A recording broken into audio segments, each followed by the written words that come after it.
There's this popular saying that it's not what you say, but how you say it.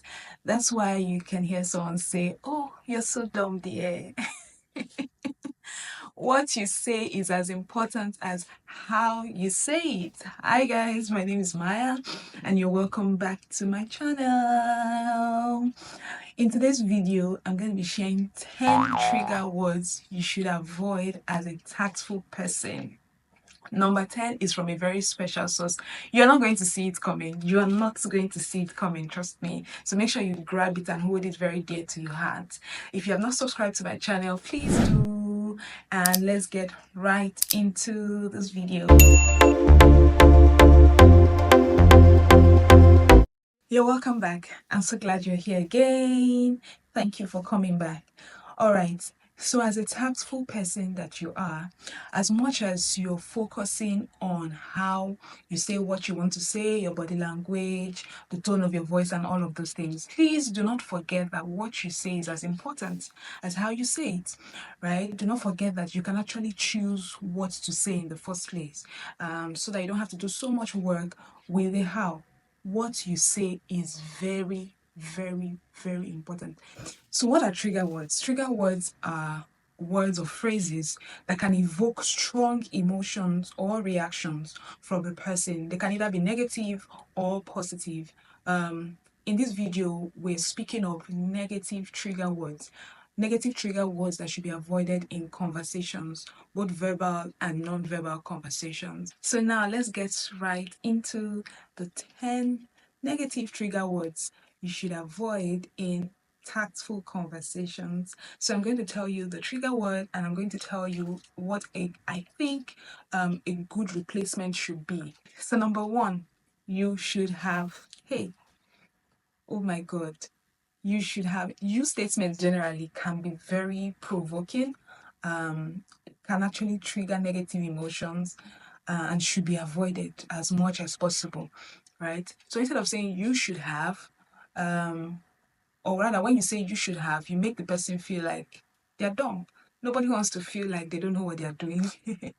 All right. So, as much as you also want to say, something in that line to that person, a good replacement should be, it might have been better if you get that, or it might have been helpful if you, it might have been helpful to, it might have been better to.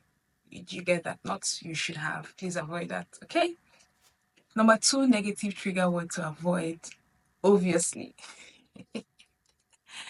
Oh my God. When you tell somebody or when you say that to somebody, you're telling the person, as in, so you can't see. Can't you see? That's many times that's what, it's interpreted as, right? And so I think a good replacement should be, it's clear that, or it seems clear that, right? So you have said, you have communicated the same thing, but in a better way, right? So obviously, scrap it from your vocabulary in a tactful conversation, all right? Number three negative trigger word to avoid, buts. Sometimes we should put ourselves in, the shoes of the people we are communicating to so that we can even know how we are going to receive it if we are in their shoes, right? So imagine someone is going on and on and on and on in a conversation with you and they go, but what's the emotion you feel? Don't lie, don't lie, don't lie. What's that emotion you feel? Exactly. There's this negative emotion it triggers. To be honest, there's this negative emotion it triggers. So I think a better replacement for but would be however, or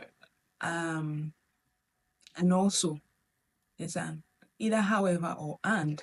Okay, for example, you're saying to somebody, you are doing this well, but you need to do it better. So you're doing this well, however, I think you can do better. You're doing this well, and I think you can also still do better. Something like that, something in that nature. I'm not a wordsmith, but then I think that would sound better, and I think it would be received better as well.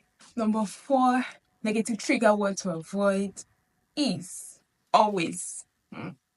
You always do this. You always, always.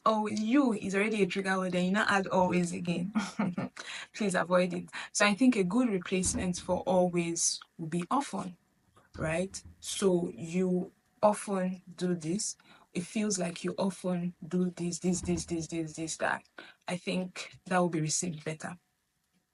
And number five is actually the brother of always, and that is never, right? So you don't want to tell somebody you always do this or you never do this, right? So again, I think a better replacement for never would be not often or rarely, right? So instead of saying you never, or so this never happens, I think a better replacement would be rarely or not often or not as often, I think that would be a better replacement. So the sixth negative trigger word to avoid is you're wrong. You're wrong. I'm right. All right. So nobody wants to be outrightly told that they are wrong. Young, old, baby, nobody, right? So as much as you want to communicate that, I think a better replacement would be interesting. Okay, so let's say the person says a thing you think is wrong, you can say interesting. Another way to look at it can be that, then go on with what you want to say, or you can tell the person, oh, interesting, I see things differently though. Or you can tell the person, oh, okay. You don't outrightly tell the person you are wrong. Baba, keep quiet, you are wrong. I don't know how you roll, but in a tactful conversation, I think this would be received better. I think what you're trying to say will be received better in a tactful conversation if you tell the person, oh, interesting. Acknowledge what the person says at first. Speaking of acknowledgement, if you have not watched the a previous video on how, to lay corrections to people older than you, please do well to go and watch that video. It's a very, very, very, very huge resource I put together. I think you should take time to watch it, please. Thank you. All right. So yeah, the seventh negative trigger word to avoid. Why do you like to? Then you go on and on and on and on. That is going to just make the person, evoke one kind of emotion like that I can't even explain. When you tell somebody, why do you like it almost sounds like why you always, as in, why do you like to? How did you just conclude that the person likes to? How much facts have you put together? And it can actually be very, very, very provoking. All right. So instead of saying that, you can say, why do you choose to do this? Why do you often choose to do this? Why do you know? Just a better way to make the person even give you a response, right? But when you say, why do you like to, you have just triggered the person, and the person is not even thinking, about responding to you at that point. The person is just thinking on how to defend himself or herself at that point. So please avoid it. Avoid. Why do you like? Avoid it. So the eighth negative trigger word to avoid in a tactful conversation is can't. So instead of saying, I can't, or this thing cannot do, or they can't, I think a better replacement would be is challenging to. It's a bit difficult to. You don't outrightly say can't or won't, just as we spoke in the case of never. Do not outrightly say any of those negative words, right? So instead of can't, say it's challenging to, it's almost impossible to. I mean, you're not God. Who are you to conclude? But you understand what I mean. Instead of can't, it's challenging to, it's difficult to, it's unlikely to. Instead of saying won't, or I won't do this, I prefer not to, I'd rather not. Similar words like that is communicating the same thing, but in a better way, in a tactful way. I hope you understand that. All right, we're moving on very fast. So, the ninth negative trigger word to avoid is drum roll. This one is even quite personal to me, because I personally also detest it personally, and it is doesn't make sense, right?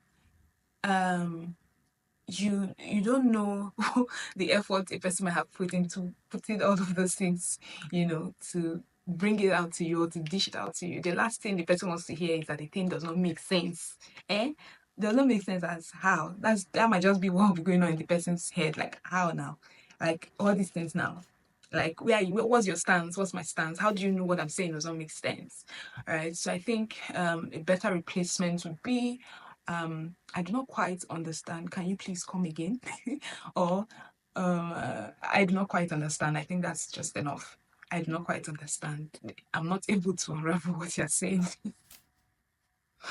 Or you can say, I'm having a hard time understanding this. Can you please explain? Or can you come again? Or can you please explain? Yeah. Just let the person know that you actually do not understand. You understand? Instead of actually saying, it does not make sense. What you're saying does not make sense. That can provoke a negative emotion. And again, instead of getting clarity, what you get is defense. The person will just be out to fight and respond, and you're not communicating that way, right? Because at that point, nobody might just be listening again. All right, so finally we have come to number 10. You remember I told you number 10 is from a special source. Exactly. All right, so number 10 is coming from you. All right, so please go to the comment section and tell me one negative trigger word that is personal to you. What is that negative trigger word you do not want people to, say to you in conversations, any kind of conversation at all, written, verbal, non-verbal? What is that trigger word you do not like? All right, so we have come to the end of today's video. Thank you for watching up to this point. Please do well to like, share, subscribe if you found this valuable. Please subscribe for more videos on our emotions, our attitude, and tact. All right. Thank you once again for watching. Bye.